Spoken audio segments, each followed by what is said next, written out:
Vale, pues creo que ya estamos en el aire, sí, ya me sale. Muy buenas a toda la gente que se esté viendo el vídeo, cuando sea que lo esté colgando, que no lo sé.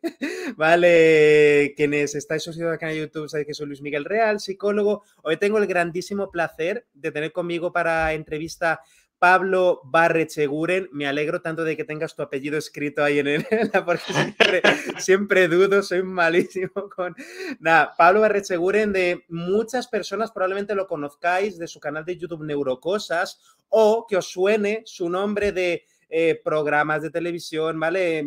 Pablo es de los neurocientíficos más, ¿cómo decirlo? Mediáticos, ¿no? Que también tenemos el placer de verle, pues, le traen a podcast, le traen a programas, ahora ha sacado un par de libros, 2 o 3, no sé si es el segundo o el tercero, en Neurogamer, que también hablaremos de ello. Y nada, que es un placer tenerte aquí, Pablo. ¿Qué pasa, Luis? Encantado. A mí me hace gracia lo de uno de los más mediáticos, y estaba pensando yo, el listón. Claro, en plan neurocientífico, sí. A ver, estaba Pulset, ya, pero de los que hay, no nos acordamos. Nada, eso, genial tenerte aquí en el canal de... Pablo, para la gente que no te conozca, cuéntanos un poquito en qué proyectos estás metido en este momento, etcétera, etcétera. Bueno, lo primero quizás es que soy real neurocientífico, que esto a veces de los estudios, ¿no? Muy rápidamente. Yo estudié bioquímica, luego investigué durante un año en Cambridge, todavía no en neurociencia, y conseguí una beca de la Caixa para hacer el doctorado en Barcelona. Y entonces ahí hice una tesis en biomedicina sobre tumores cerebrales y desarrollo del sistema nervioso. Y a la vez, claro, pues hice el máster de neurociencias y ya me metí por ahí. Luego, aparte, muchos años después he estudiado un máster de producción científica audiovisual. Pero sí, o sea, yo tenía una gran carrera investigadora. Sí. Y ahora lo que pasa es que me dedico desde hace desde el 2015 a divulgación. O sea, que ya llevo tiempo. Y bueno, pues ahora estoy escribiendo, muy importante, con nuevos proyectos de escritura.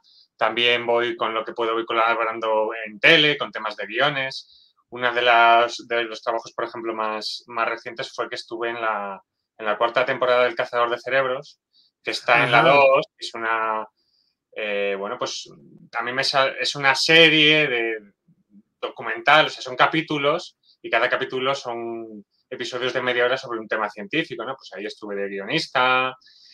Yo me voy metiendo en muchos ajos. También he sido durante muchos años monologuista científico, lo que pasa que con la pandemia esto he parado completamente.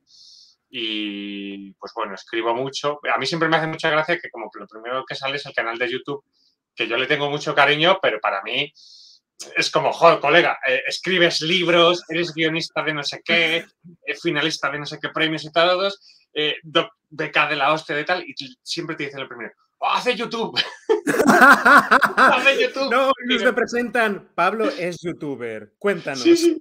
Digo, joder, pero sí, tal. Y bueno, pues ahí estoy sacando proyectos y cosas que van a salir, y yo, de hecho, el YouTube, uno de los motivos más importantes es porque yo gané dos proyectos nacionales de la Fundación Española para la Ciencia y la Tecnología, y los primeros, literalmente creo que los primeros 40 vídeos del canal, que luego que iban también en otros sitios, pues eran de estos proyectos, que eran en colaboración con Muy Interesante, los de Neurocosas y Neuropíldoras. Y el nombre de Neurocosas, bueno, y ahora estoy en Twitch también con Neurocosas. Sí. Así que voy ahí, yo donde... Twitch. Muchas cosas, para mí me da gracia, está en Twitch, que he escrito libros, ¿tú sabes lo que ves? que he sacado una tesis, he escrito libros, radio, documentales, ¿no? Sí, que entró el ranking de cosas que has hecho, es como, a ver, Twitch y YouTube están abajo, joder, dime, que he hecho cosas que me molan más. Claro, pero bueno, yo lo entiendo, que es normal. No, sí, pero sí, a ver, dentro de la gente que se mueve dentro de, pues, divulgación científica, de las personas que más se mueven, etcétera, etcétera. Además, lo haces me mola mucho cuando te he visto en medios, en YouTube, cuando me paso por alguna de las sesiones en Twitch, lo que sea, lo haces todo de manera muy amena, muy informal. etcétera, etcétera, que también es algo que se valora mucho en divulgación científica, ¿no? Porque es un poco la primera barrera, ¿no? Que si nos aburrimos, etcétera. Y sobre todo me gusta que explicas las cosas de manera muy de andar por casa, ¿vale? Muy, muy cercana. Y sobre todo hoy vamos a hablar de videojuegos, ¿no? Que es uno de los temas que también has estado divulgando más fuertemente en los últimos meses, etcétera, etcétera. Hace unos cuantos meses, creo que fue por abril o mayo, no me acuerdo, ya publicaste tu nuevo libro, ¿no? Neurogamer, que no sé si lo tendrás por ahí. Mira, en abril saqué el Neurogamer y un par de semanas antes saqué el de Ilustrado del cerebro, que no sé si lo conoces por ahí. Pero vale, el de Ramón y Cajal, vale, sí, sí, sí. Sí, pero me hace gracia que digas lo de, no, durante los últimos meses se está hablando, obviamente, de videojuegos por el libro, pero claro, yo llevaba, como estos libros son proyectos de años, yo llevaba mucho tiempo callado sin poder divulgar mucho, porque digo, a ver si a alguien se le va a ocurrir la misma idea. Y lo pasaba fatal, porque claro, salían cosas muy virales, ¿no? Y había mucha polémica. Y yo decía, cállate, Pablo. A ver si le vas a dar, que llevas ya medio manuscrito escrito, que sale dentro de... Y luego además fue muy duro porque con la pandemia se pausó todo. O sea, los libros estos han salido con 6 a 8 meses de retraso. Hostia, claro, sí, tema logístico y tal. Pero claro, estabas con el. No, a ver, que tengo que ser de los primeros que vayan a este nicho, ¿no? No hay libros de neurociencia y videojuegos todavía en Amazon. No hay. No, además de mirado, creo que está el tuyo, o sea, que está genial. Sí. O sea, que bien. No estoy muy seguro de si ha sido buena idea, en el sentido, ¿sabes esto que dicen los emprendedores de llegar demasiado pronto? La sociedad no estaba preparada para eso. O sea, va funcionando bien y la gente que lo lee y lo ve, le encanta. Y la gente de los medios, sobre todo de videojuegos o de neurociencia, muy encantados. Pero, claro, mi cabeza era como, esto tiene que arrancar muy fuerte y va bien, pero es como, hostias, todavía esta conversación a lo mejor... No, bueno, ya hablaremos de eso, ¿no? Como que la gente todavía está muy agarrada a los prejuicios y a las ideas y todavía no hay esa dinámica de tirar a la evidencia. A ver, creo que, bueno, le has dado el momento justo, ¿no? Yo creo que de timing es relativamente bien, ¿no? Porque en estos momentos, claro, los videojuegos es una de las mayores industrias, ¿vale? Del mundo, mueve muchísimo dinero.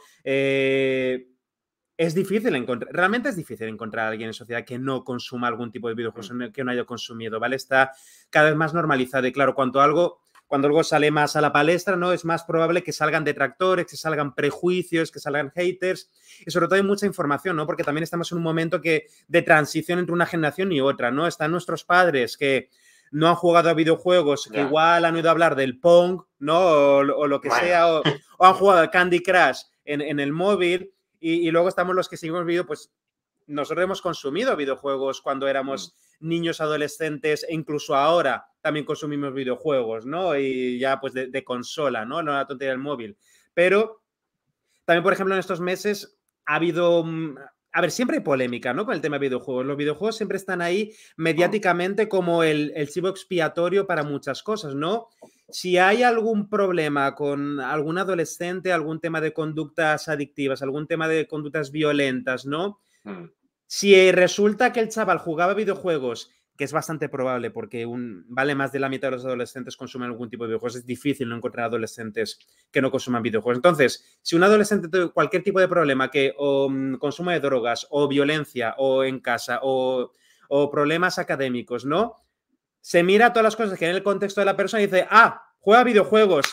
Los videojuegos han destrozado la vida de este chaval, los videojuegos son el diablo, los videojuegos producen adicción. Yo creo que tu libro viene en un momento pues muy, muy acertado, ¿no? Porque los videojuegos siempre están ahí también. A ver, me gusta lo que estás comentando porque el mismo ejercicio se podría hacer con la pizza, porque casi todos los adolescentes comen pizza, casi todo el mundo comemos pizza, ¿no? Entonces saldría, ¿no? A ver, también es verdad que si bien que va a salir ahora conforme vayamos hablando, del mismo modo que hay muchas cosas falsas que se le cuelgan o muy exageradas, también hay algunas cosas que sí que hay que mirar. Hay algún tema problemático que si revisas la evidencia... Yo, claro, cuando escribía el libro, mi gran ilusión yo soy jugador de toda la vida también, era pues que todo fuera maravilloso, ¿no? Y entonces hay algunos capítulos que me quedé muy tranquilo, digo, es que esto es muy sólido y ya está, y desmiente muy bien las cosas. Y ha habido otros temas que he dicho, aquí la industria tiene que arreglar, La industria. pulir ciertas cosas. Pero sí, efectivamente es algo tan masivo. De hecho, de industria del ocio ya en muchísimos países es más de la mitad económicamente que el resto. O sea, más que el cine, más que pues industria. En muchos países Hollywood. supera la suma. Sumas el cine y la industria audiovisual, que no es solo el cine, y la industria musical. En muchos países sumas ambas industrias y no superas a los videojuegos en facturación. Entonces, es que hay una burrada de recursos y de cosas ahí. Con lo cual, es normal que salga todo el rato. Claro, a ver, los videojuegos son divertidos, ¿vale? Como forma de entretenimiento tienen éxito porque funcionan. Si lo que buscamos es pasar un buen rato, funcionan porque, pues eso, también están diseñados para exprimir al máximo pues ciertos mecanismos, ¿no? Como Pablo bien dice, ¿no? Pues de los videojuegos pueden salir cosas muy buenas, ¿vale? Sí que hay estudios científicos, sí que hay investigaciones, hay aplicaciones a nivel educativo, ¿vale? Hay aplicaciones a nivel educativo, a nivel de activación cognitiva, ¿vale? Cosas súper interesantes, pero por supuesto que también hay riesgos, ¿no? Por supuesto que, como Pablo bien dice, hay cosas que la industria de los videojuegos pues tiene que tener cierto cuidado, ¿no? Estoy pensando en loot boxes y algunas cosillas, ¿no? Pero si quieres, vamos por ahí, ¿no? Sí, ¿Qué riesgos reales crees que hay en videojuegos o qué crees que la industria o padres, pues la gente debería tener especial cuidado? Ahí el melón más importante es adicción. Que aquí hay un error común cuando has mencionado lo de las loot boxes, porque son problemas distintos. Una cosa es tener adicción a jugar y otra cosa es la capa adicional de problemática, que son las cajas botín, porque eso es apuestas, eso es gambling, ¿no? Eso es ludopatía, básicamente. Ludopatía. Pero son problemas distintos. Lo que pasa es que puedes tener adicción a jugar mucho y que además estás en un contexto donde hay unas cosas del videojuego que te incitan además a apostar. A poner dinero, ¿no? Mientras estás jugando, pues para conseguir objetos y ventajas y cosas.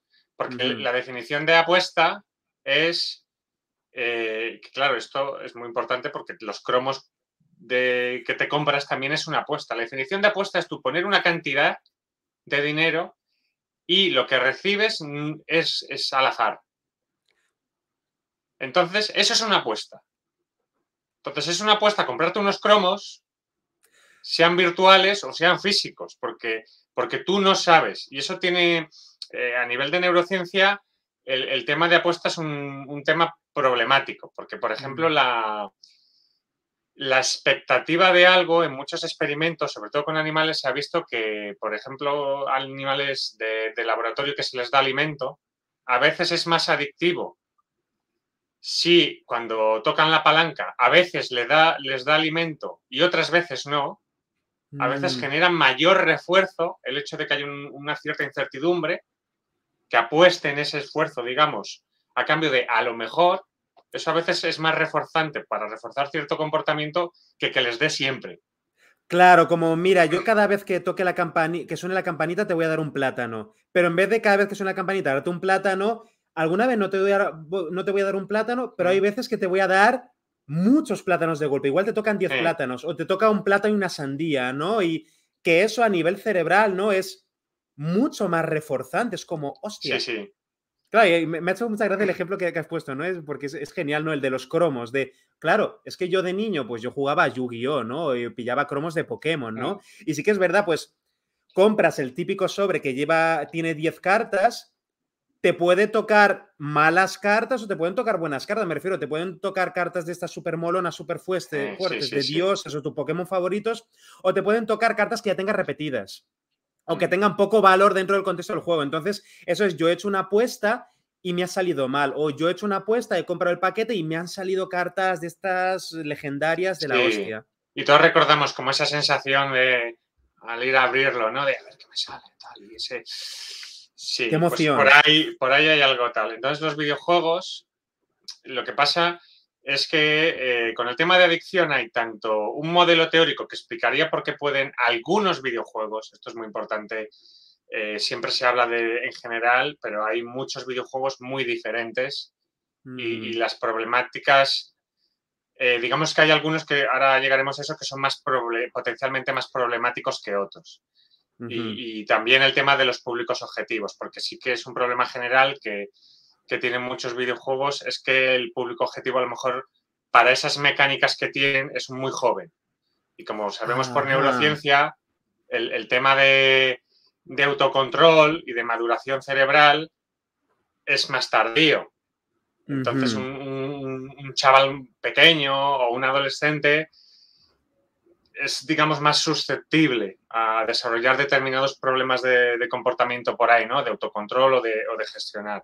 Por tema Pulsividad. de, simplemente por el tema de maduración cerebral, no es que sean más o menos inteligentes o tal. Entonces, eso es una cosa que la industria también hay que criticar, que hay ciertos productos que dices, tío, esto si me lo pones para mayores de 18, bueno, de 20, el cerebro o ETA, pues te lo puedo comprar más porque son gente más... Claro, hay un sistema de clasificación de los videojuegos, no me refiero de la misma manera que si unos padres van a elegir una película para ir al cine, te pone ahí para mayores de 18, para mayores de 12 o cosas de estas y tú te puedes guiar, vale, pues por la razón que sea o porque hay violencia o sexo o lo que sea, pues vale, niños de tal edad, pues vale, no recomendado. Pero en videojuegos también está, obviamente, pues videojuegos muy violentos, tipo God of War, ¿no? Que estás prácticamente partiendo a gente por la mitad y hay Sí, sangre, sí, todo el día a etcétera, día. pues vale, el niño de 7 años, ese videojuego que no lo come, pero que te lo pone, claro, te lo pone en la cajita para mayores de 18, ¿no? Pero luego hay otros factores, ¿no? Por los que aplicar estas clasificaciones, ¿no? A nivel de... Porque claro, no todos los videojuegos son iguales, no es lo mismo, porque hay dinámicas, ¿no? No es lo mismo estar con el Animal Crossing, que la dinámica del juego es que voy ahí, pues estoy regando plantas y Estás me muy, dan muy... frutas y me dan premios, que a lo mejor un juego de tiros, ¿no? Que doy puntos, que luego me dan armas por cuántos puntos acumulo, que se recompensan ciertos comportamientos dentro de un videojuego, ¿no? Sí, pero ahí el tema es que el sistema de PEGI de edades no tiene más en cuenta o sea, tiene en cuenta básicamente el tipo de contenido que aparece, no las Vale. mecánicas Ok. o el potencial adictivo. Eso no está tenido en cuenta. Yo en Neurogamer, en el libro, critico que se valora si en los videojuegos haces apuestas virtuales. Por ejemplo, en el Red Dead Redemption, en el 1 y en el 2, que son juegos de vaqueros, puedes sentarte y jugar al póker. Y Ajá. virtualmente, sin en ningún momento jugar dinero de verdad, en este caso, puedes jugar y puedes apostar. Eso se tiene en cuenta para valorar el PEGI, pero no se tiene en cuenta si el propio juego, digamos, tiene unas mecánicas que incentivan mucho a jugar indefinidamente, ¿no? Porque hay el modelo este de... yo en el libro explico lo de la caja de Skinner, ¿no? Que es un modelo que permite... Está muy trabajado en animales y es verdad que en animales no humanos. Y es verdad que la extrapolación a personas algo hay, pero también hay que ir con cuidado. No es completamente lineal ni tal.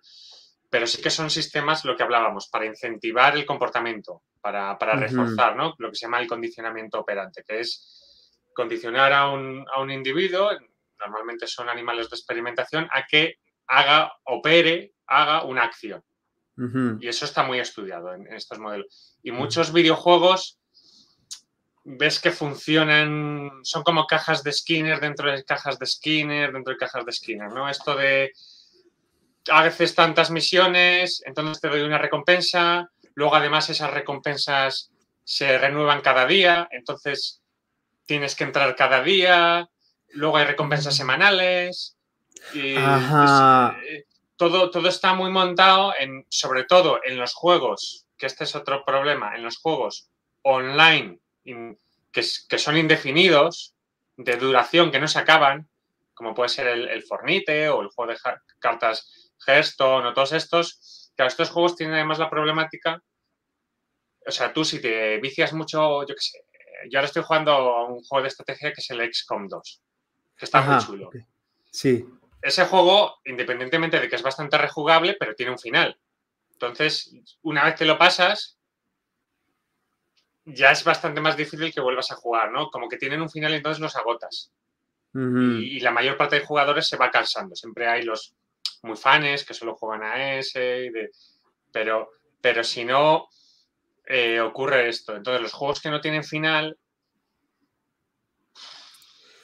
Ahí sí que... Y renuevan las temporadas y cambia el modo de juego y entonces tienes que estar todo el rato metido. Claro, porque, a ver, digamos que el criterio de éxito, ¿no? De un videojuego, a ver, un videojuego va a tener éxito si tiene, vale, si pues es bueno en mantener a la gente muy pegada al juego, ¿no? Para que lo rejueguen muchas veces, para que luego hablen bien del juego, de, guau, este juego lo llevo jugando años, bien, y así es como realmente, bueno, por supuesto las ventas, ¿no? Pero claro, cuanto más rejugable sea el juego, pues más boca a boca va a haber, más ventas va a haber, mejores, digamos, calificaciones elevadas del juego, porque el objetivo del videojuego es tener a la gente entretenida, para eso lo compran. Sí, y luego es verdad que hay varios tipos de videojuegos, ¿no? Está, pues me puedo jugar un videojuego que es más como una película, ¿no? Que tiene una historia que es... Yo llego al final y a lo mejor si lo vuelvo a jugar, igual me lo voy a pasar en modo difícil. Y a lo mejor dentro de 4 años me da nostalgia, me lo vuelvo a jugar y ya está. Pero luego hay juegos tipo el World of Warcraft, Fortnite, ¿no? Los MMOs, etcétera, pues son juegos que puede estar la gente jugando años y décadas. Y décadas, porque no hay final realmente. Siempre hay misiones infinitas, siempre hay bonus infinitos, siempre hay promociones, hay contenido sin fin. Entonces tú realmente puedes estar jugando a un determinado videojuego pues durante 20 años. Claro, es que ese es el punto del final. Y sí que es verdad, a mí como lo que decías, ¿no? De que el objetivo final es jugarlo cuanto más. Yo creo que eso, aunque sí que es el objetivo de muchos diseñadores y es entendible en parte, porque tiene muchos beneficios, también hay otros productos que buscan, mira, es que te marque, ¿no? Hay sobre todo en los videojuegos que estamos hablando más como producto cultural, que siguen siendo videojuegos muy divertidos, pero yo, por ejemplo, jugué hace poco a Celeste, que es un videojuego de plataformas. He oído hablar de él. Pues habla mucho sobre la ansiedad. Es muy difícil. O a mí se me dan mal las plataformas. Pero es un videojuego que te lo vas a llevar contigo. O yo, por ejemplo, en el libro Neurogamer hablo de Hellblade, que es un videojuego que visibiliza mucho la esquizofrenia. Y yo he jugado una vez y para mí es de los mejores videojuegos que he jugado. Entonces, digamos que se puede conseguir el éxito de otras formas. No necesariamente tienes que crear unas...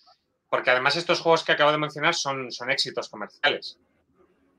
Quizás... Sí, que han funcionado muy bien, han tenido muy buenas críticas. No para la mente a lo mejor de un mega CEO empresario o de una empresa mega...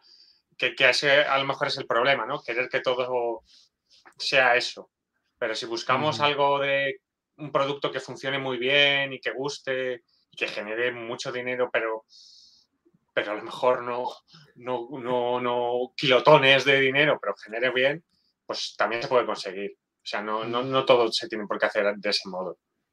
Claro, cuando los videojuegos salen al ojo público, pues normalmente es porque eso, ha habido un caso anecdótico de trastorno por videojuegos, de conductas adictivas o lo que sea, o violencia, entonces se lo culpa, entonces se habla de, hay los juegos violentos, hay los juegos de tiros, hay los juegos con sangre, pero luego es, a ver si... Me gustó mucho, sacó la gata de Schrödinger, Rocío Vidal, hace poco un vídeo pues hablando de videojuegos y puso ahí pues el ranking de pues cuáles son los videojuegos más vendidos o más jugados en este momento, ¿no? Pues salía en el Super Mario, salía en Animal Crossing. Es que claro, cuando hablamos de videojuegos, no podemos hablar de videojuegos violentos como si fuesen la mayoría, porque los videojuegos son ante todo un producto artístico, son un producto cultural, ¿no? De la misma manera que tú puedes ver una película y que esa película te haga sentir cosas, tenga un valor emocional en ti, para ti, pues porque te está contando una historia. te está sumergiendo en un mundo, etcétera, y que tú disfrutas.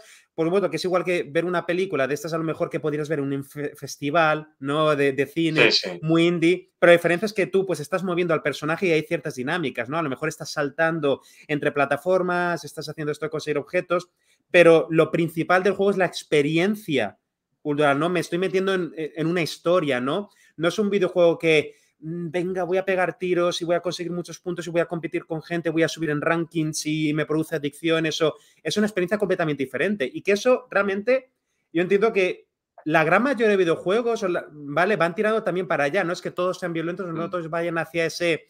Nuestro objetivo es enganchar al usuario para que esté aquí dándonos dinero año tras año mediante suscripciones. Que es Bueno, otro a modelo de ver, negocio diferente. sí, luego también es verdad, el dato que mencionaba la gata es muy interesante, ¿no? Que hay videojuegos de muchos formatos y que muchos de los, quizás que no aparecen tanto en los medios, pero de los más jugados son muchos juegos muy tranquilos. Eso es importante. Pero bueno, claro. también es verdad que una proporción importante tienen contenido violento. Del mismo modo que lo tiene, por ejemplo, las series o las películas. Esto yo yo estudié narrativa durante años, escribo y tal, esto es muy normal. La forma más fácil de representar un conflicto y más sencilla y más directa es, digamos, simplificándolo mucho, a hostias, ¿no? A tiros, ¿no? Es un modo narrativo fácil de mi vida está amenazada, entonces tengo que tal, ¿no? Y que requiere, y yo, por ejemplo, los de acción me gustan mucho, a mí los videojuegos muy rápidos y es contenido, desde mi punto de vista, también perfectamente válido. Lo que ocurre es, volvemos a lo mismo, pues está dirigido para el público adecuado y todas estas cosas.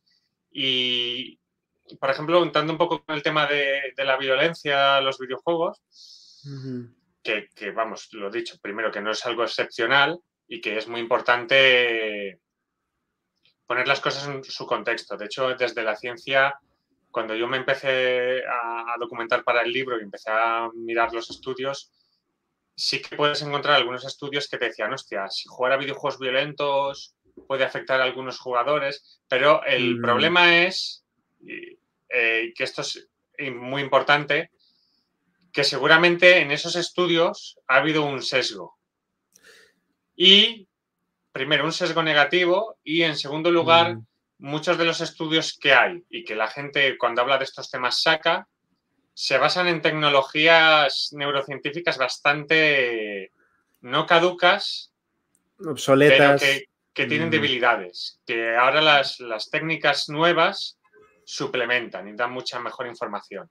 ¿No? Porque O sea, que a nivel metodológico están algo cojos, ¿no? Ciertos sí, estudios. no porque se hicieran mal, sino porque en su momento era lo que había, ¿vale? Pero incluso en ese momento debías haber dicho, bueno, tengamos cuidado, ¿no? Porque no estamos mirando directo, pero metodológicamente, sobre todo en los últimos 10 años, con las técnicas de neuroimagen podemos ver si realmente el cerebro cambia.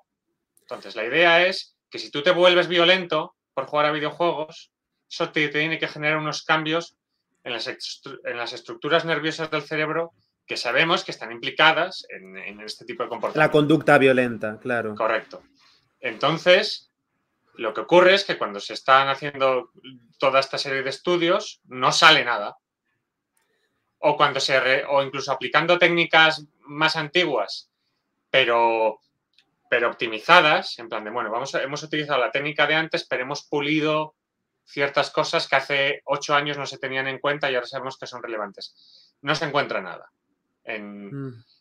Y eso nos lleva un poco a que toda esta idea que existe mucho en la gente de ver algo y que directamente eso te influya y te convierta en eso, no es tan sencillo. O sea, no es tan directo, digamos. Consumir determinados productos no necesariamente te afecta en ese sentido, de un modo tan fácil, ¿no? Porque lo que ha ocurrido es que se ha interpretado un poco mal algunas cosas que sí que son ciertas, pero en otros contextos. Sabemos que si tú experimentas violencia real, muy importante, real, muy grave, durante un tiempo continuado, es posible que eso se ha estudiado en algunas personas, puede generar cosas como una insensibilización a la violencia. Que una insensibilización, como comento en el libro, ya en primer lugar, no es que te motive a ser más violento directamente, sino que te hace más insensible. Eso obviamente puede facilitar, ¿no? Porque pierdes tu noción de la gravedad quizás de eso, pero no es directamente que te motive. Claro. Pero siempre estos trabajos son en contextos muy jodidos, de veteranos de guerra, gente que ha crecido en familias... Abusos, maltratos. Abusos, maltratos, o vivir en barrios completamente jodidos de tiroteos, de bandas. Luego cuando yo además tuve la suerte en el Cazador de Cerebros y hice un programa que era sobre la violencia, de dónde venía, ¿no? Y una de las cosas que salía, aparte de esto que acabo de mencionar, una de las cosas que salía era el poder, digamos, de las ideologías. De crecer en ambientes donde se legitima, digamos, la agresión a cierta gente. Un colectivo, por ejemplo. Sí, a un colectivo. Todas esas cosas son muy relevantes. Y de hecho, en el libro lo mencionan, la Asociación Estadounidense de Psicología dijo en el 2020, la presidenta dice que mira, que no hay evidencia sólida con toda la información que hay ahora. Claro, te tienes que actualizar, porque si tú te has quedado con lo que se decía hace 12 años, que tampoco era muy sólido. Pero bueno, como muchos científicos ahora dicen, probablemente había un cierto sesgo negativo hacia los videojuegos a la hora de interpretar, ¿no?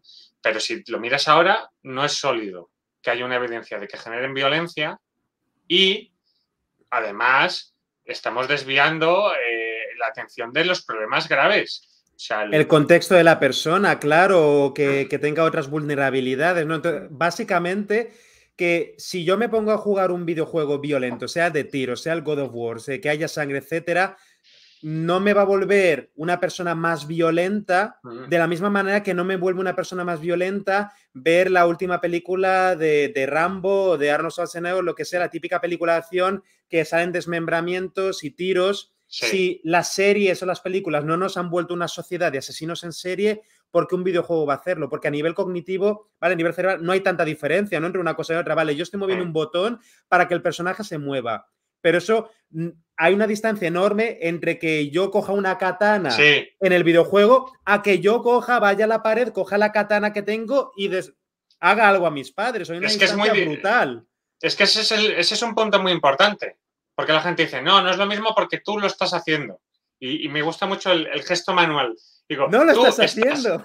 Tú estás moviendo unos dedos, no estás moviendo tu cuerpo a la vez que coges un cuchillo y tienes delante. Y luego, aparte, la percepción es muchas más cosas. Hay olores, hay tactos, tú estás viendo una pantalla ahí y estás moviendo unos dedos. Claro, a menos que vayas a matar a alguien con los pulgares, tipo Juego de Tronos. Yo qué sé, sí, no, es muy diferente. Eso es un matiz muy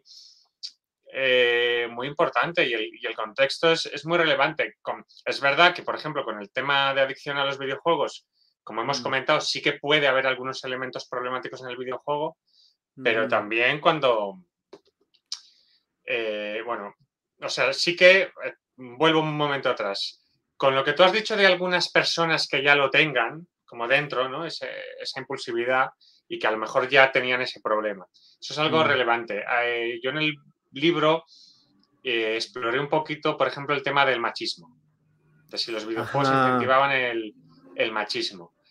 Y no hay muchos trabajos, y es un tema complicado, pero una de las cosas que salió en uno de los estudios era que quizás a las personas que ya son machistas, pero a los que ya lo son, les puede reforzar. Quizás. Como reafirmarse en su creencia. Sí, o que les gusta, o a lo mejor no lo reafirma mucho, pero que sí que hay y todo era muy efectos a muy corto plazo, porque no era un estudio, digamos, de que vean que cambia el cerebro, sino con cosas de test al acabar de jugar o no sé qué. Pero si tiene algún efecto, es muy probable que lo tenga en gente que ya tenía en el tema del machismo, ¿no? Que eso es la importancia, ¿no? No toda la gente tiene las mismas susceptibilidades. Con el tema de las adicciones, yo encuentro también, hay mucha simplificación, porque aquí todo lo que estamos hablando, tanto de los comportamientos violentos como de las acciones, son cosas muy complejas, entonces son multifactoriales siempre. Y en muchos casos, sí que es verdad que en el tema de adicciones ya hemos visto que hay alguna cosa problemática dentro de algunos videojuegos, pero aún así siempre hay que hablar de contextos. Hay que hablar de, oye, porque este chaval ha desarrollado este comportamiento que se está metiendo 12 horas. ¿Qué ocurre en su casa o en su colegio? O porque incluso eso, o sea, hay distintas susceptibilidades. Hay muchísima, por cada persona que te sale en el documental, que ponen ahí los hikikomori, que no salen no sé qué, que son situaciones problemáticas, o sea, que no, y que existe esa realidad de esa persona y que hay que respetarla y escucharla porque es una historia válida, ¿no? De que ha caído en ese tipo de bucles y está descrita el trastorno por videojuegos que has mencionado, que tiene un cuadro muy similar a lo que sería una adicción sin sustancia. Pero a mí siempre se habla del videojuego en ese contexto y a mí la pregunta más interesante es ¿qué ha ocurrido para que este chaval o chavala, porque los videojuegos además no tienen género, el público los jugadores y jugadoras son prácticamente en las mismas proporciones en todos los países, pero ¿qué ha ocurrido para que esta persona haya desarrollado este problema y los cientos de miles de otros jugadores no? O no a este nivel. Exacto, claro, el nivel anecdótico, ¿no? De, por ejemplo, lo último que salió, ¿no? Y que pues la viralización y follón en los medios y tal. Adolescente de Castellón hospitalizado 2 meses por adicción al Fortnite. Hay titular sensacionalista, pero luego nos poníamos a mirar y no es simplemente que el chaval se ha puesto a jugar al Fortnite y de repente se ha quedado encerrada en casa, había más cosas, ¿no? En el caso, no sé si leíste el caso clínico por internet y cosillas, pero vamos, a Me nivel suena que estaba mal el periodístico era chaval. basura. Estaba pasando por duelo. El chaval estaba pasando por duelo, ¿vale? Creo que su madre había muerto recientemente. Entonces, el chaval estaba utilizando el Fortnite o el videojuego que tuviese ahí como, ¿vale? Para regulación emocional. No tiene otra cosa para, ¿vale? Como evasión, ¿no? Claro, efectivamente, como evasión, que igual, vale, pues él estaba gestionando el duelo, que igual estaba echando en falta, no lo sé, igual estaba echando en falta tema de comunicación con su padre o con otros familiares, no lo sé. Luego el caso clínico mirando, ni le preguntaron, ni haciendo la evaluación, ¿no? Lo que ponían en el PDF que salió por internet, no preguntaban si había bullying.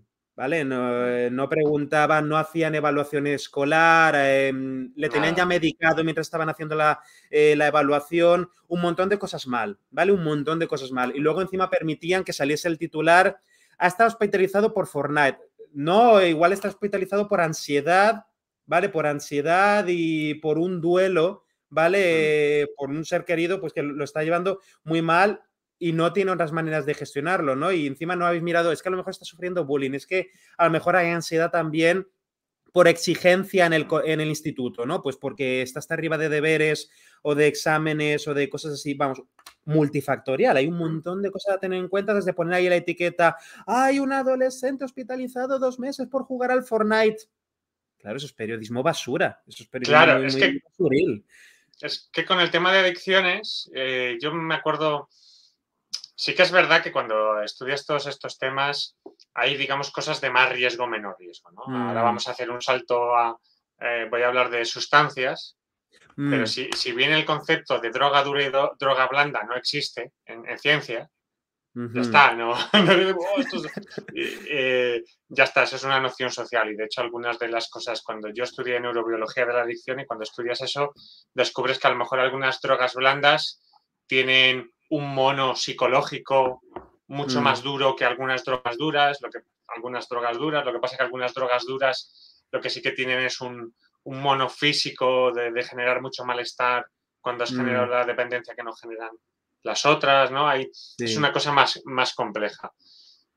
Pero dentro de eso sí que algunas drogas tienen un poquito más de potencial peligroso de generar adicción, ¿no? Se ve por estudios pues, que algunas podrían ser un poquito más peligrosas que otras. Un ejemplo clásico bueno, no clásico, pero que se está hablando ahora mucho, es la crisis de los opioides en Estados Unidos, que tienen un problema muy grave, y el problema muy grave es multifactorial. Hay algo que es relevante, de que algunas sustancias, o sea, los opioides, con cuidado. O sea, dentro de todas las sustancias tienen El cierto... potencial adictivo es enorme.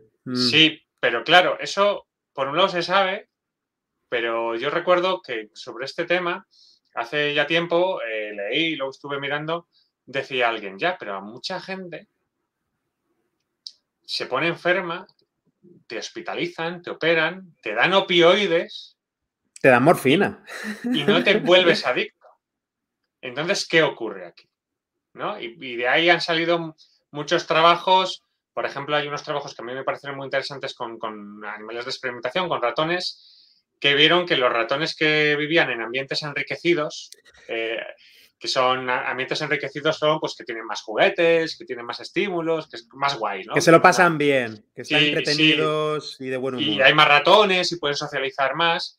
Desarrollaban mucho, con mucha menor frecuencia, eran mucho menos susceptibles, o de dicho de otra forma, eran más resistentes a desarrollar un proceso adictivo que los animales que ponían en entornos muy pobres, ¿no? Que básicamente de lo poco que podían hacer un poco era chutarse y ya está.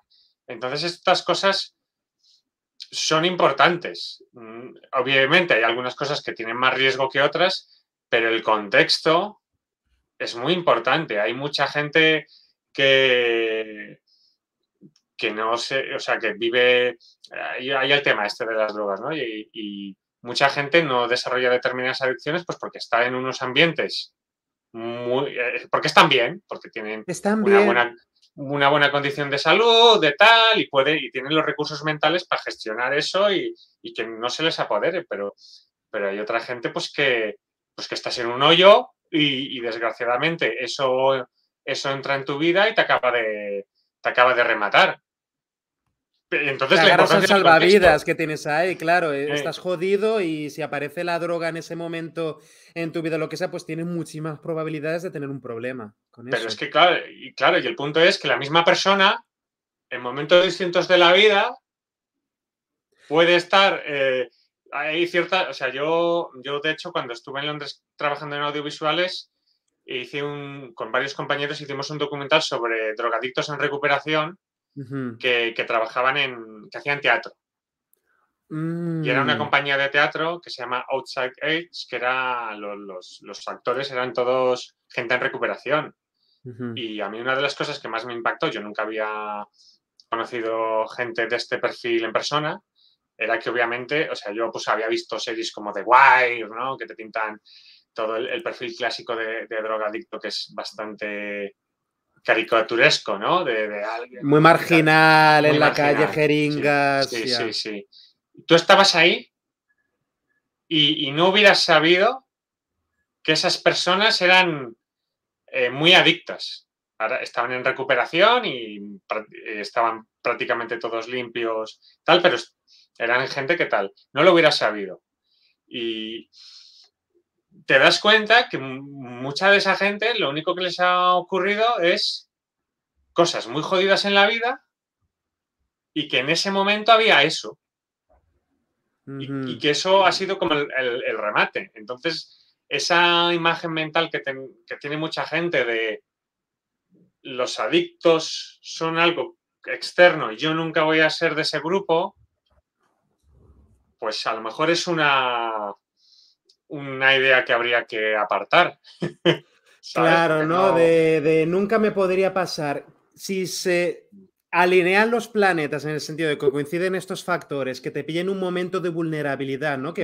Es que puede ser que te hayan despedido del trabajo, que estés en una época emocionalmente mal, que se te haya muerto un ser querido, que hayas tenido una ruptura amorosa, un divorcio, lo que sea, y se juntan y aparece algo en el momento adecuado, pues ahí puedes tener un problema, ¿no? Entonces, volviendo a los videojuegos, para que una persona desarrolle un problema con videojuegos, tienen que juntarse muchos factores. No va a ser el videojuego en sí lo que va a provocar problemas en la mayoría de los casos. Va a ser que esa persona concreta, porque claro, porque el resto de adolescentes de la clase no han tenido problemas si juegan al mismo juego, si están conectados también todos los días, porque el resto de adultos que hemos jugado a videojuegos a lo largo de nuestra vida, a lo largo desde nuestra niñez, no hemos tenido problemas asociados, ¿no? Pues que tenemos una serie de factores protectores y hay que tener unos factores de vulnerabilidad para que al final pues se alineen los planetas y aquí tienes un trastorno por videojuegos. Sí, y te ocurra el problema. Ok, con lo cual claro. Hay que ser más humano con estas cosas, no Seguimos. Oye, pues sí, total, sí, lo de los videojuegos no son adictivos, a ver, tienen un potencial adictivo, por supuesto, tienen un potencial, tiene problemas en función de la persona. No todos los videojuegos están destinados a todos los públicos. Por ejemplo, ahora está en redes sociales que si hay los niños en el recreo se están pegando porque están jugando al juego del calamar, ¿no? Y luego es que los niños no deberían ver el juego de calamar porque es una serie para adultos, ¿no? Entonces, ¿qué estaban haciendo los para adultos muy adultos, ¿no? Y los padres que estabais haciendo, como habéis permitido que sí que los niños, pero claro, hay productos culturales, etcétera, igual que películas, series y videojuegos, simplemente no están destinados, ¿no? Hay juegos para todas las edades, pero también los padres tienen que poner atención, ¿no? Hay mecanismos, ¿no? Para limitar pues los programas, contenidos a los que pueden acceder tus hijos en los ordenadores, las tablets que tú pagas, entonces tú puedes configurarlas para el tema de acceso paternal, puedes ponerte un poco las pilas con el código PEGI, que tampoco es ser un experto, me refiero, es que te pone ahí el cartelito más 18, ok, vale, ese no te toca a ti, ala, te jodes, cuando cumplas 18 te comprarás los videojuegos que tú quieras, pero aquí dice que este videojuego no es para ti, entonces...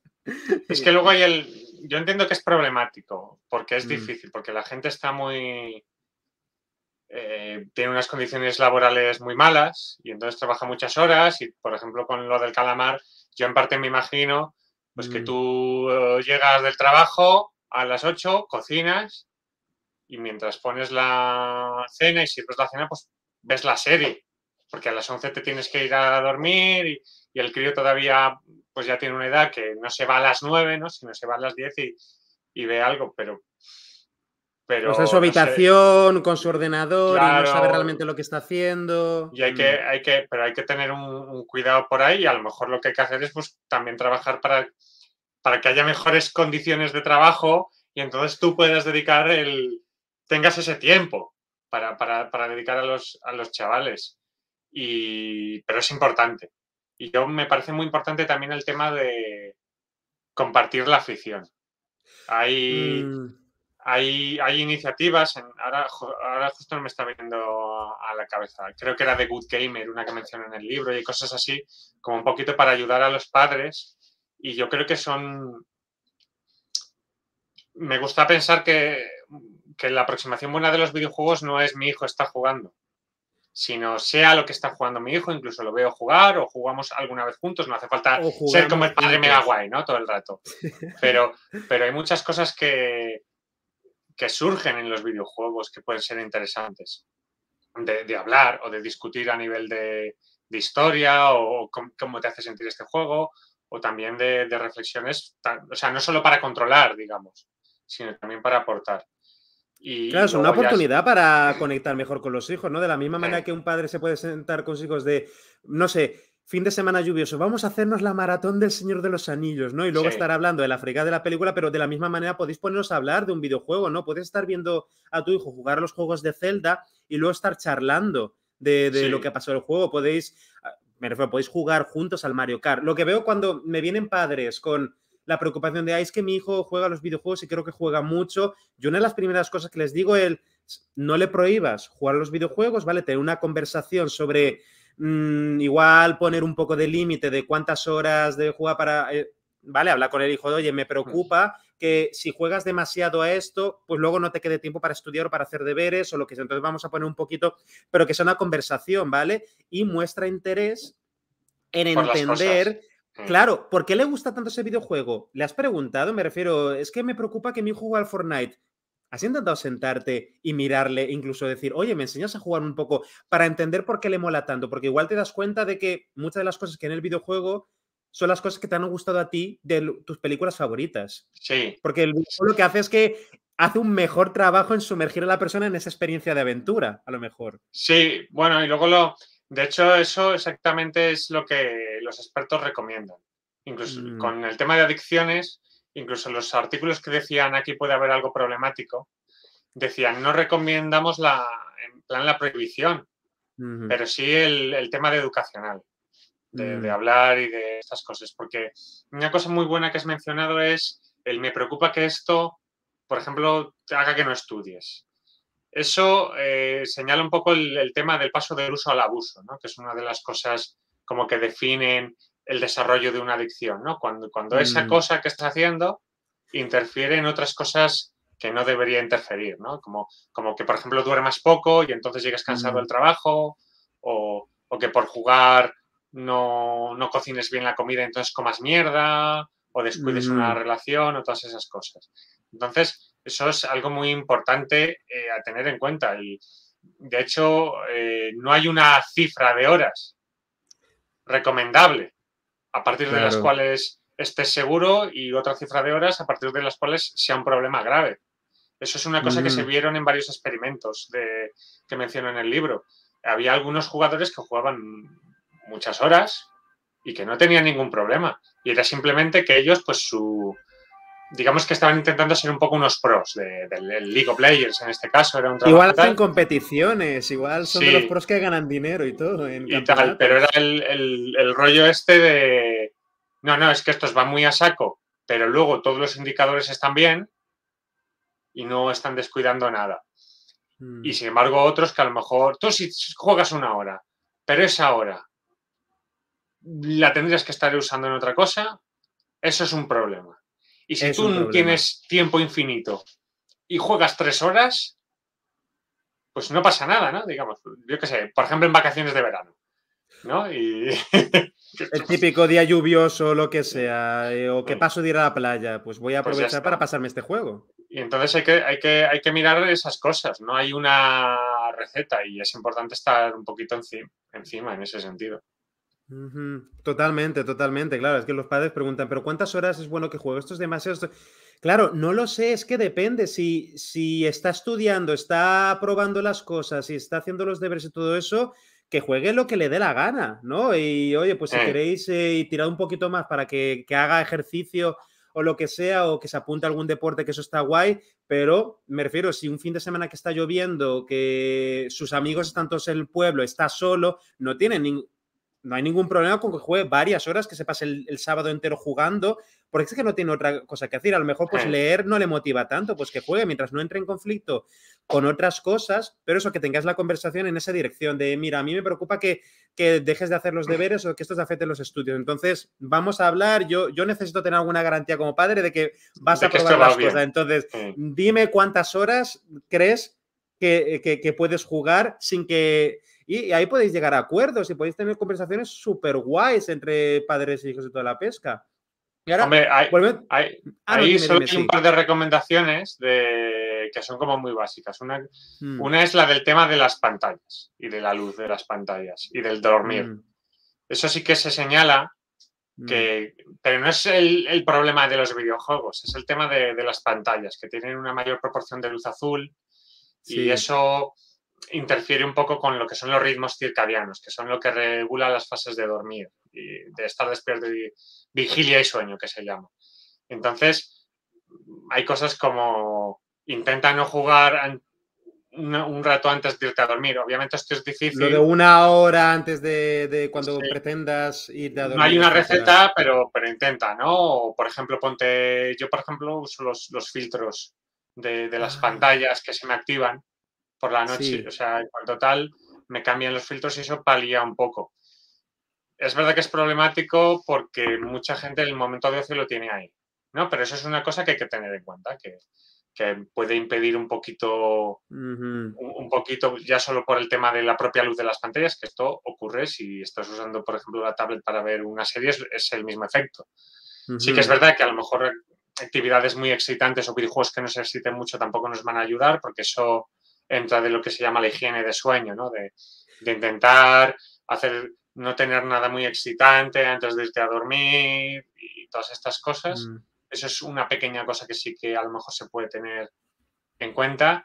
Y has mencionado el tema del deporte, ¿no?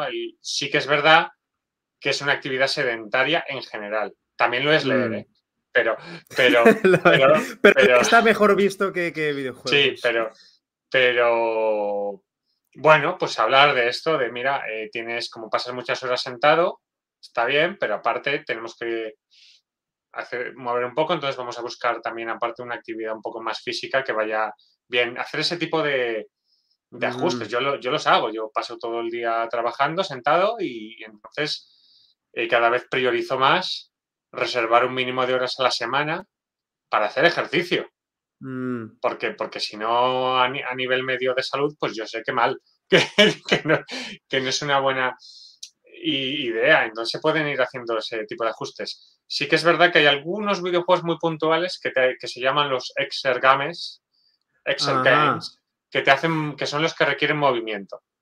Ah, ya, los que teníamos con la Wii, con todo eso pero ahora han evolucionado. Por ejemplo, hay Claro. unos volantes y hay realmente juegos que gamifican mucho entrenar, hacer ejercicio. Y de ellos, yo en el libro hay un capítulo que es como, bueno, hay uno que es los videojuegos como terapia, en Eurogamer, que hablo de ir por ahí, y luego hay uno de los videojuegos para mejorarte cognitivamente. Y en el de tema de como terapia, es muy interesante, por ejemplo, es los Exergames, porque se ha visto que como complemento a la fisioterapia, son juegos que gamifican moverte. Entonces Lo tú, hace más si divertido, pido entonces... y refuerzan mucho más porque dan recompensa inmediata a que tú hagas las rehabilitaciones, son procesos muy duros y de mucho tiempo en mucha gente. Sí, Entonces tú sí. tienes una motivación a corto, porque es divertido jugar, para mantener la rehabilitación. Obviamente esto es un complemento y sobre todo te dicen que como con supervisión, especialmente en las primeras, ¿no? Para enseñarle bien a la gente mayor o con problemas de no, este movimiento no lo hagas, ten cuidado, te cambiamos este movimiento por este. Pero una vez orientado, los resultados son bastante buenos. El tema y como terapia, aunque están verdes los videojuegos, hay un futuro interesante si se ponen las cosas. Del mismo modo que lo de potenciar las habilidades cognitivas, hay mucho flipado en la He leído interpretación de por los ahí, datos. ¿no? Que los juegos estos que salían en la DS de Brain Academy o lo que sea, que si te pones a hacer sudokus te vas a volver súper inteligente, hay algo de exageración ahí también, ¿no? Mucha. Mucha. Ha sido una de las... Digamos que primero que el concepto de inteligencia es complicado, ya para empezar. Tengo un compañero mío, Ignacio Crespo, en su libro Una selva de sinapsis. Si recuerdo bien, me lo he leído el libro y dedica un capítulo a la inteligencia y lo primero que habla es de que, ojo, que es difícil Es difícil evaluar la inteligencia, no y de sabemos definir cómo... exactamente, ¿no? Qué es ser inteligente. Aunque sí que hay como un quórum que más o menos si nos preguntas a los científicos te diremos que es algo que va sobre capacidad de resolver problemas y adaptarte. Va por ahí. Eso es, o sea, ese es el punto. Lo que están de acuerdo, la mayoría. Sí, ese es el punto de lo que sería ser inteligente, ¿no? Va por ahí. Pero más allá de eso es difuso y entonces es difícil de medir y todas estas cosas. Pero hay mucha exageración. Y porque hay algunos juegos que se ve que si se juega mejoran algunas habilidades cognitivas muy específicas, pero a lo mejor no en todos los jugadores, o algunos videojuegos puede ser contraproducente y otros no. Hay una cosa muy sutil, es que es muy complicado. Yo en el libro menciono el ejemplo de la memoria espacial. Ajá. Y entonces en uno de los estudios se dieron cuenta que algunos videojuegos quizás pueden ayudar a desarrollar una cierta memoria espacial si son videojuegos que te tienes que hacer tú un mapa mental del juego, ¿no? Por Ajá. ejemplo, Sí. yo ahí pongo ejemplos de no son exactamente los que utilizaban, pero a mí me venía muy rápido a la cabeza tipo Dark Souls, que no hay mapas. Y tú tienes, sin embargo, acabas sabiendo cómo es todo el mundo. Claro, estás en un castillo lleno de monstruos y tú tienes que aprenderte, por este pasillo no vayas, que este tal, y por este pasillo si vas, llego a este otro a sitio, este sitio, y esto es un atajo, y te construyes todo el mapeado mentalmente a base de jugar, ¿no? Y eso, sin embargo, irónicamente, uno podría pensar entonces que cuanto más grandes los mapas, mejor, ¿no? Porque te tienes que construir todo. Pero te decían, no, porque si en los juegos muy grandes resulta el Dark Souls es una excepción porque no hay mapa para que sufras, pero en general hay un minimapa. Dices, no, si hay minimapa, si hay muchos apoyos visuales, la gente no genera el mapa. Sigue la guía. Y entonces, como mucho, desarrolla una estrategia que es giro a la izquierda y luego a la derecha y ya llego. O sea, hay dos modos de orientarte para llegar a un sitio. Hay una forma en la cual tú conoces todo el mapeado y en todo momento, independientemente de dónde te coloquen en el mapa, sabes llegar porque tienes construido mentalmente todo. Y luego hay una estrategia que es yo desde el punto donde estoy sé llegar porque sé que tengo que girar a la derecha, luego a la izquierda y luego arriba. Entonces, en la segunda estrategia, si desde el punto donde estás no empiezas ahí, sino que te mueven, estás jodido. Porque tú sabes llegar al sitio en relación a dónde empiezas de origen y no has construido en verdad un mapa, digamos, elaborado, sino un mapa de la primera a la derecha, la segunda a la izquierda y luego tal. Pero si te mueven no llegas. Entonces, claro, en el segundo caso no habría habido una mejora de la memoria espacial porque no has construido Te lo han puesto muy fácil, ¿no? Entonces no, digamos, sí. claro, no te han Entonces estimulado lo suficiente para ahí. Es complicado, no es tan lineal y luego obviamente esto entonces depende del tipo de juego y de las mecánicas de cada tipo de juego porque puedes tener dos juegos de disparar y en uno que te tengas que hacer un mapa mental y en otro que no porque tengas el minimapa y no funcione. Entonces no hay que fliparse. Sí que es verdad que con los datos que hay un cierto indicio a que si creáramos juegos específicamente, a lo mejor se pueden crear algunos juegos que ayuden, que complementen. Para una habilidad determinada, para a lo mejor un tipo de persona determinada que necesite, pues, una ayuda. Entrenar esa. Sí, podría ser. Podría ir por ahí, pero todavía con cuidado. Está muy verde la cosa. Está muy verde, pero sí que hay algo de potencial por ahí, pero para lo que tú dices, más pensando en algo muy específico para ayudar a alguien que tal, porque el problema general es que las habilidades que queremos mejorar cognitivamente son muy complejas. Y las cosas muy complejas en el cerebro son muy multifactoriales, se apoyan en muchas cosas, utilizan recursos de muchos sitios y entonces es muy simplista. El fallo del brain training, que tiene muchos, ¿no? Como el concepto de edad mental, que eso, bueno, en fin, eso es muy de la época donde salió el brain training, digamos, pero no tiene una gran base, ¿no? Tu cerebro no necesariamente es mejor a los 20 que a los 30. Ajá. ¿No? Claro, depende de lo que hayas estado usando el cerebro. ¿Para qué lo estás usando a lo largo de décadas, no? Igual sí, llegarás... No, como que hay un cierto edadismo esto, ¿no? De discriminar por edad. A lo mejor te viene uno de 60 y te revienta. Te revienta, ¿no? Porque claro, a lo largo de los años, pues esa habilidad muy concreta la ha ido estimulando muchísimo, y es que te revienta. Ya hay un libro que leí sobre memoria que lo que pasa es que es un ladrillo, entonces no lo voy a recomendar porque es mortal. Pero mencionaba que habían visto que había un cierto porcentaje de gente muy mayor, plan 70 no es que sean muy mayores que a partir de los 70, pero ya en plan de un sitio donde tú esperarías que tuvieran un cierto, porque eso es innegable, te haces viejo y hay un cierto declive, en el cerebro nos centramos mucho, pero amigo, también a nadie le importa el páncreas o el hígado y también te está entrando en declive el páncreas y el hígado, ¿no? Porque estás más viejo. Pero veían que había un grupo de población que mantenía una capacidad memorística muy elevada, muy equiparable a un universitario de 10 y muchos, 20 y pocos. O sea, en el top Sí, sí. de rendimiento. Sí, en un momento de rendimiento muy alto. Y era gente que había mantenido una actividad intelectual alta durante toda la vida. Obviamente, toda esa gente, eso es otro tema, tú les preguntarás y su percepción interna será que ahora son una mierda. ¿No? Dices, yo antes era... Porque eso es otro tema, ¿no? Cómo nos percibimos. Pero en los test, ese grupo de personas te salía que le aguantaban el ritmo a gente 50 años más joven. O que tiene un Pero, declive mucho más lento, o sea, que igual han perdido un sí. poquito, pero muy poquito comparado con otras personas de su misma edad. Y por entrenamiento y por cosas, se habían puesto muy arriba.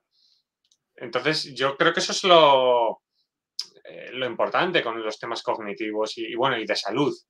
La importancia de cuidarte desde joven y tener una cierta forma para cuando llegue la vejez, que te pille bien y luego en la vejez seguir haciendo. Porque si no, no... Yo lo discuto mucho con familiares y tal que ya tienen 60 o por ahí, dicen, bueno, ya tengo una edad. Digo, bueno, pero es que con la esperanza de vida que hay, a lo mejor como mínimo tienes con suerte, 20 años por delante. 20 años es una barbaridad. Claro. Y con suerte tienes 30 años o 40, incluso si nos flipamos, ¿no? Pues es una vida entera. Digo, no te puedes abandonar ya pensando que a lo que me queda. Que ya está hecho, que ya es inevitable el declive. Porque dentro de 10 años vas a seguir vivo y ahí te va a ir a costar más, ¿no? En arrancar. Entonces, estate bien, cuídate y ya está. Y con los videojuegos es lo mismo. Cognitivamente, pues bueno, mantenerte, hacer cosas todo el rato, desafiarlo. Y el brain training, pues, era muy específico y además en cuanto... Hay el concepto de tener que desafiar constantemente al cerebro, ¿no? De aprender totalmente. Entonces, cuando ya has aprendido a hacer sudokus muy rápidamente y no son un desafío, pues no son un desafío y el cerebro no está ahí. Claro, llevas a un tope de mejora, ¿no? Porque claro, si pues en ese ejercicio concreto yo puedo estar jugando un montón de sudokus y puedo aprender a ser relativamente bueno en sudokus, pero voy a llegar a un tope, va a llegar un momento que a nivel cerebral no va a haber tampoco mucho más desarrollo, ya está, casi que he automatizado el ejercicio o Sí. si es de hacer sumas muy rápido, pero luego eso pues no se tiene por qué extrapolar a otras áreas de mi vida, que luego, como hago muchos sudokus, ahora soy el puto amo en negociación. Porque No, es mucho más. Yo si la gente se quiere mejorar el cerebro, yo abogo más por... Lo que pasa es que es más putada, por hacer cosas mucho más complejas. Estudiate una carrera que te obliga a aprender muchas cosas muy diferentes por ejemplo, las carreras científicas te obligan a desarrollar un nivel de abstracción que es importante. O sea, aprende disciplinas, aprende a tocar un instrumento, se hace también mucho énfasis en el tema de idiomas, también es muy interesante a nivel cognitivo. O sea, aprende habilidades complejas que requieren muchas cosas.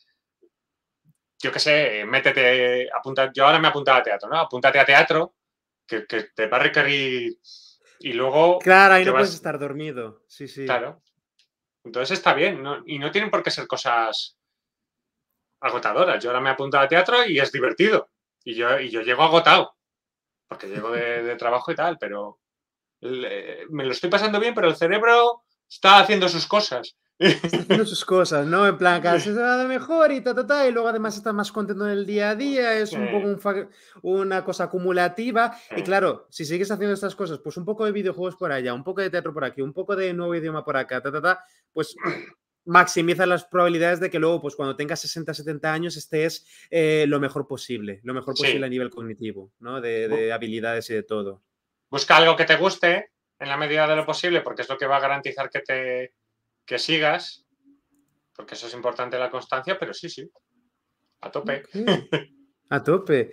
Pues bueno, y muy bien, ¿no? Lo de que has comentado de lo del mito ¿no? Los videojuegos estos de inteligencia me van a volver realmente inteligente, me van a entretener, eso seguro, Sí. pero tampoco fliparnos, ¿no? Tampoco fliparnos. Y por supuesto, si no eres una persona violenta, no te van a volver más violentos por el hecho de que salga un monigote haciendo el no sé qué, ¿no? Lo que sea. Es que yo por ejemplo, hago artes marciales. Yo soy cinturón negro de karate. A mí no me ha vuelto más violento Entrenar. Si eso no te ha vuelto más violento, los videojuegos no te van. Me refiero, si no vas por la calle arrancándole la nuez a la gente, el videojuego, el GTA no va. No va, no va. Y que en plan, no, este hombre si quiere es un arma mortal, él sí que, porque está Claro, entrenado para ello. pero Si eso, quiere. cuando haces esas, a lo mejor es por esa experiencia, pero yo le animo, a mí las artes marciales me gustan mucho y siempre animo, ¿no? Y te das cuenta que no, pues ya, y de hecho a lo mejor te enseña más contención y otras cosas, pero dices, joder, si todos los que hacemos artes marciales no nos volvemos unos, o sea, que no ocurre, ¿no? Porque estás hacéis, entrenando, es que hacéis a nivel hacemos, motor. pegamos, No como un nos videojuego que estás pegamos. solo viendo y haciendo así con el pulgar. No, nos pegamos y luego no, tal. Pues un videojuego. Hay mucha distancia, sí. Sí. Oye, pues Pablo, me ha encantado. Muchas gracias por la charla y muchas gracias por haber tocado todos esos temas. Es súper interesante. ¿Hay alguna última cosa que te gustaría comentar para dar el cierre o resumir o lo que sea? Nada, oye, que es muy importante a nivel cerebral las cosas sociales.